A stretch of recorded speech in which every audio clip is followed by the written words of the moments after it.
Event 1. Hurricane Georgie rips up the U.S. East Coast, halting port operations all up and down the U.S. eastern coast from Florida to Maine. The only operational ports are Savannah and Miami. However, Miami is cut off due to damage to rail and highway infrastructure to its north. Therefore, Savannah becomes the only fully operational port on the eastern seaboard. Due to significant damage and limited resources required for repairs and restoration, FEMA estimates that it will be 3 to 6 weeks to fully restore operations at Jacksonville, Charleston, Williamsport, and Baltimore. Event 2. The Army depends upon the Port of Beaumont, a major maritime port, to handle regional equipment, logistics, and ammunition deployments. During a routine inspection, port operators discovered several cranes not operating correctly.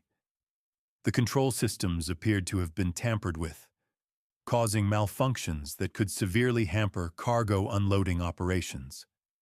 Security footage shows an unidentified team accessing the cranes at night, and local law enforcement suspects the involvement of a criminal syndicate aiming to disrupt trade or potentially hamper the deployment of military forces. The sabotage has caused a backlog of 20 ships waiting to unload, preventing shipments and leading to supply chain delays and financial losses for shipping companies. These delays are impacting the projected deployment of first CAV equipment from Fort Cavazos.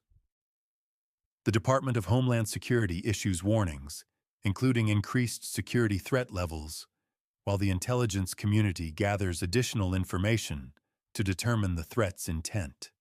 Event 3. In response to increased tensions between Iran and Israel and issues at the Port of Beaumont, the President ordered 3rd Infantry Division to begin immediate deployment, accelerating the timeline for their already planned deployment to the CENTCOM AOR. Given increased threats and the situation at the Port of Beaumont, U.S. Cybercom engages CISA to assess potential requirements for DISCA. Event 4. Initial shipments of equipment begins arriving at the already crowded Port of Savannah from Fort Stewart and Fort Bragg. This includes ADVON and critical logistics and communications equipment required to establish operations forward.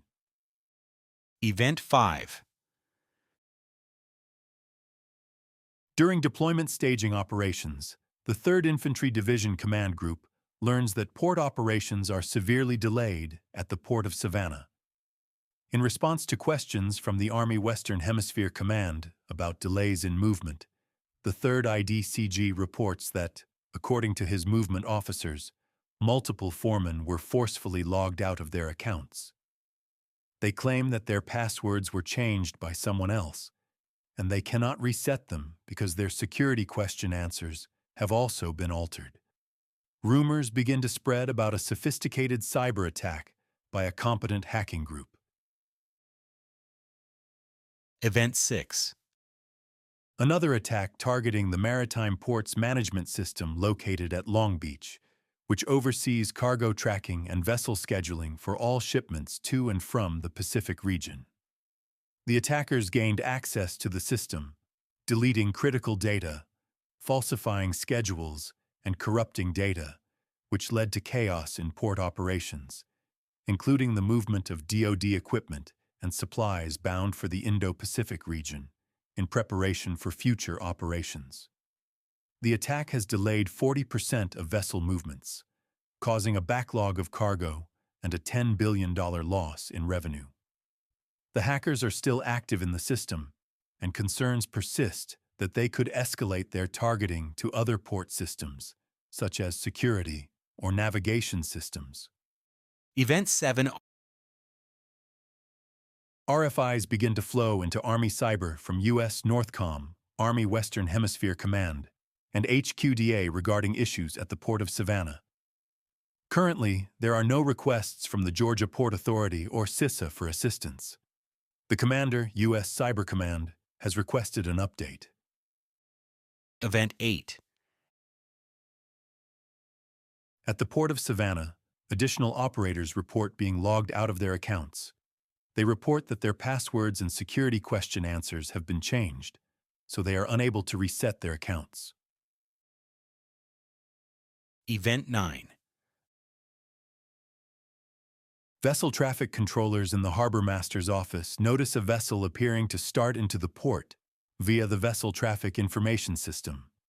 Controllers attempt to contact the ship, however, it does not respond. Controllers in the harbor master's office notice the vessel no longer appears on VTIS. Visual inspections confirmed that no ships were traversing the port, adding to the confusion. VTIS continues to display sporadic vessel traffic, becoming increasingly unreliable as a method of controlling port access and port operations in general. Event 10. A security researcher contacts port authorities, informing them that a trusted managed service provider in the maritime transportation sector was recently targeted by an advanced persistent threat. Georgia Port Authority reaches out to CISA for support, fearing that their VTIS has become completely compromised.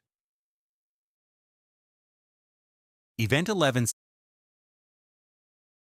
CISA is quickly becoming overwhelmed and passes numerous issues over to the FBI for investigation. The FBI is already primarily focused on investigating several incidents of sabotage and lacks the technical expertise to address the complex attack on Georgia Port Authority and the Port of Savannah specifically. U.S. Cybercom, in anticipation of a DISCA request, begins to issue warning orders to numerous service components and JFHQCs.